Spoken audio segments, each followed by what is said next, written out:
Gall bladder stones అనేవి మనము common గా అంటే ఎక్కువ ఫ్యాటీ ఫుడ్స్ తీసుకునే వాళ్ళలో కామన్ గా చూస్తున్నాం. అంటే కొవ్వు పదార్థాలు మనం తీసుకునే ఆహారంలో కొవ్వు పదార్థాలు అధికంగా ఉంటే మనకి ఈ గాల్ బ్లాడర్ స్టోన్స్ ఫామ్ అయ్యే ఛాన్సెస్ ఎక్కువగా ఉంటాయి. ఒబేసిటీ ఉన్న వాళ్ళల్లో, లావు ఎక్కువ అధికంగా ఉన్న వాళ్ళల్లో, ఒబేసిటీ ఉన్న వాళ్ళల్లో మనం గాల్ బ్లాడర్ స్టోన్స్ అనేవి చూస్తుంటాం. అంటే కామన్ అంటే గాల్ బ్లాడర్ స్టోన్స్ మేల్స్ లో కంటే ఫీమేల్స్ లో ఎక్కువగా కామన్ గా చూస్తుంటాం. అంటే వీళ్ళల్లో కొద్దిగా హార్మోనల్ చేంజెస్ తోని కూడా ఈ గాల్ బ్లాడర్ లో స్టోన్స్ అనేవి ఫామ్ అవుతుంటాయి. ఫీమేల్స్ లో ప్రెగ్నెన్సీలో ప్రొజెస్ట్రాన్ ఎఫెక్ట్ వల్ల బైల్ స్టేసిస్ అని, అంటే బైల్ ఫ్రీగా మూవ్ అవ్వడంతో బైల్ ఎక్కువ సేపు గాల్ బ్లాడర్ లో ఉన్నప్పుడు కాన్సన్ట్రేట్ అయ్యి అది సెడిమెంట్ అయ్యి స్టోన్స్ ఫామ్ అయ్యే ఆస్కారం ఉంది. సో గాల్ బ్లాడర్స్ అనేవి ఫీమేల్స్ లో ఎక్కువగా కామన్, మెన్స్ కంటే. అండ్ ఈ మధ్య కాలంలో మనము ఈ వైరల్ ఇన్ఫెక్షన్స్ అవి తరచుగా కామన్ గా చూస్తున్నాము. ఈ వైరల్ ఇన్ఫెక్షన్స్ లో కూడా కొన్నిసార్లు గాల్ బ్లాడర్ ఇన్ఫెక్షన్ వచ్చే ఆస్కారం ఉంటుంది. అంటే స్టోన్స్ లేకుండా వచ్చే ఇన్ఫెక్షన్ ఈకాల్కులస్ కోలిసిస్టైటిస్ అంటారు. సో వాటిలో ఏమవుతుందంటే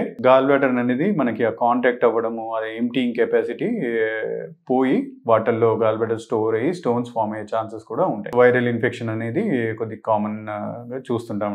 ఫీమేల్స్ లో ఓసిపిల్స్ వాడే వాళ్ళలో కూడా చూస్తుంటాం. అయితే గాల్ బ్లాడర్ లో స్టోన్స్ అనేవి యూజువల్ గా మధ్య వయసులో వస్తుందండి, అంటే around 40 years of age. But ఈ మధ్యలో ఈ లైఫ్ స్టైల్ చేంజెస్ తోని మనకి గాల్ బ్లాడర్ లో స్టోన్స్ అనేవి 25 to 30 years ఆఫ్ ఏజ్ లో కూడా చూస్తున్నాం. అయితే గాల్ బ్లాడర్ స్టోన్స్ యంగ్ పీపుల్లో, అంటే 10 సంవత్సరాల వయసులో కూడా వచ్చే ఆస్కారం ఉంటుంది. అంటే వీళ్ళల్లో మాత్రం మనం ఈ ఏజ్ గ్రూప్ లో ఏమన్నా గాల్ బ్లాడర్ లో స్టోన్స్ ఏమన్నా డిటెక్ట్ అవుతే మనం కొన్ని టెస్టులు చేసి కొన్ని డిసీజెస్ రూల్ అవుట్ చేసుకోవాల్సి వస్తుంది. అంటే వీళ్ళల్లో ఎర్ర రక్త కణాలు డ్యామేజ్ అయ్యి ఇట్లా గాల్ బ్లాడర్ లో స్టోన్స్ ఫామ్ అవుతాయి. అంటే మనం హీమోలైటిక్ అనీమియాస్ హీమోలైటిక్ డిజార్డర్స్ అంటాము. వాటిల్లో hereditary spherocytosis, sickle cell disorders, thalassaemias అని కొన్ని కండిషన్స్ ఉంటాయి. వీళ్ళల్లో యంగ్ పీపుల్లో పిగ్మెంట్ స్టోన్స్ వచ్చే ఛాన్సెస్ ఉంటాయండి.